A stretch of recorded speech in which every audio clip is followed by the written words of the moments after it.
On the 3rd of November 2025, a 23-year-old man from New York came down the west side of Wolf Creek Pass in a 2020 Freightliner loaded with canned iced tea, and by the time other drivers saw him, smoke was pouring off his brakes. A mile and a half below the summit, he passed a runaway truck ramp. He did not take it. Near mile marker 161, 6 miles down, the truck struck the barrier wall on the right side of the highway, glanced off, tore across the oncoming lane, and went through the guardrail above a set of hairpin curves. The trailer split open in the air. The driver was ejected and died on the mountainside, a quarter-mile short of a second ramp that locals call the Last Chance. It took 5 months and an 8.5-hour operation with a heavy-duty wrecker to pull what was left of the truck off that slope. The Colorado State Patrol's summary was one sentence long: excessive speed, smoking brakes, a ramp not taken. That is Wolf Creek Pass, the place where U.S. Highway 160 climbs to 10,857 feet and crosses the Continental Divide in the San Juan Mountains of southern Colorado, and it is the road we are talking about today, because it has been collecting trucks and drivers for over 100 years, and it is not finished. To understand this road, you have to understand what the divide actually is at this spot. It is the roofline of the continent. Rain falling on the east side of the pass drains toward the Rio Grande and the Atlantic. Rain falling on the west side drains toward the Colorado River and the Pacific. And straddling that line is one of the snowiest places in the American highway system. The ski area at the summit averages more than 400 inches of snow a year, routinely the most in Colorado, which is a delight if you are carrying skis and a complication if you are carrying 40,000 pounds of freight, because this pass is not optional. Look at a map of southwest Colorado. Wolf Creek is the front door. Every other overland route into the region requires a long detour through New Mexico or overpasses near Telluride and Silverton that are worse. The trucks come because they have to. The road they come on was born in 1916. Crews had started carving it in 1914, and they nearly finished in the fall of 1915, 10 days of work left, before a winter storm shut the mountain and ended the season, which in hindsight was the mountain introducing itself.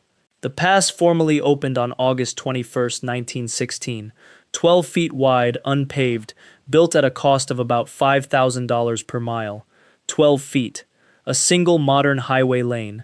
That thread of dirt over the divide was widened to 20 feet starting in 1922, widened again in 1930, and not paved until 1950. For its first 2 decades, it wasn't even a year-round road. Newspapers from the 1930s described crews still trying to open it in June and July, and in January 1937, the state sent a rotary snowplow up the mountain to attempt, for the first time, to keep it open through a winter. The plows have been fighting that same fight every winter ever since. And here is the number at the center of everything: 7%. The west side of Wolf Creek Pass descends at a 7% grade, dropping from the summit to the base near Treasure Falls, just over 8 miles of continuous downhill, with a notorious hairpin 6.5 miles in. 7% means that for every 100 feet of road you fall 7, and it means that a loaded semi at the summit is holding a staggering amount of stored energy that has to go somewhere. Brakes turn motion into heat. On a flat road, they get moments to cool. On 8 unbroken miles of 7% ridden instead of managed, they do not, and the failure is not gradual. Drum brakes overheat, the drums expand away from the shoes, the friction surfaces glaze, and somewhere around a curve with a name only the tow operators know, the pedal goes soft and the truck stops being a truck and becomes physics. The Colorado Department of Transportation is so unsentimental about this that its official safety campaign for the pass is titled Beware the Wolf, and its guidance reads less like traffic advice than survival doctrine. Inspect your brakes at the summit before descending, hold commercial vehicles to 25 miles per hour, stay in low gear, do not ride the brakes, and if you lose control, never hesitate. There are 2 runaway ramps on the west side, at mile point 162.5, about 4.5 miles below the summit, and at mile point 161, 6 miles down, and the state's own literature describes that second one plainly as a trucker's last chance. Think about what it means that a highway needs a feature with that name. The ramps get used. In July 2017, a beer truck took one and made the news mostly because nobody died. In February 2022, a dash camera captured a semi that didn't make it, and a driver was killed. A state patrol captain asked about drivers who hesitate because a ramp means towing fees, fines, damaged cargo, gave an answer worth engraving somewhere. There may be monetary consequences for using the ramp, but not using it can cost the one thing that cannot be replaced. The Ice-T truck in November 2025 passed the first ramp with its brakes already smoking. The mountain does not offer a third. There is one more layer to this road, and it is stranger than the crashes, because Wolf Creek Pass is almost certainly the only lethal mountain grade in America with a hit song. In 1975, a performer named C.W. McCall, who was in real life an advertising executive from Omaha named Bill Fries, released a spoken-word trucking tale called Wolf Creek Pass, about a runaway rig hauling crates of chickens down what the song calls 37 miles of hell up on the Great Divide, losing its brakes, losing its chickens, shearing its trailer roof off in a tunnel, and arriving at the bottom, in Pagosa Springs, through the wall of a feed store. It is a comedy. Every trucker who has ever smelled hot brake lining on the real descent understands that it is also a documentary with the ending changed. The song made the pass famous, and fame did what fame does. It put more people on the mountain.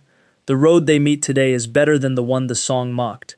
Colorado has spent decades and many millions rebuilding Wolf Creek, widening the old two-lane into a modern highway with climbing lanes, boring a tunnel to carry the road past the worst of the rockfall and avalanche terrain on the east side, hanging the grade with warning signs, brake check pullouts, and chain stations.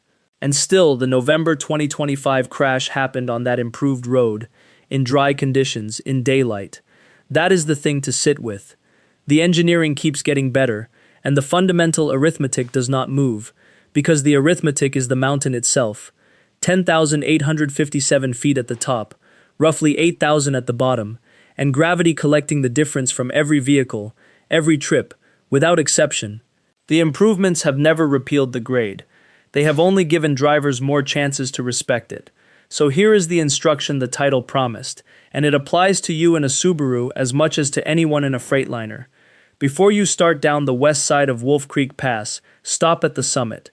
There is a wide pullout there, beside the Continental Divide sign, where the ski lifts hang silent in summer and the snow stakes stand taller than your vehicle.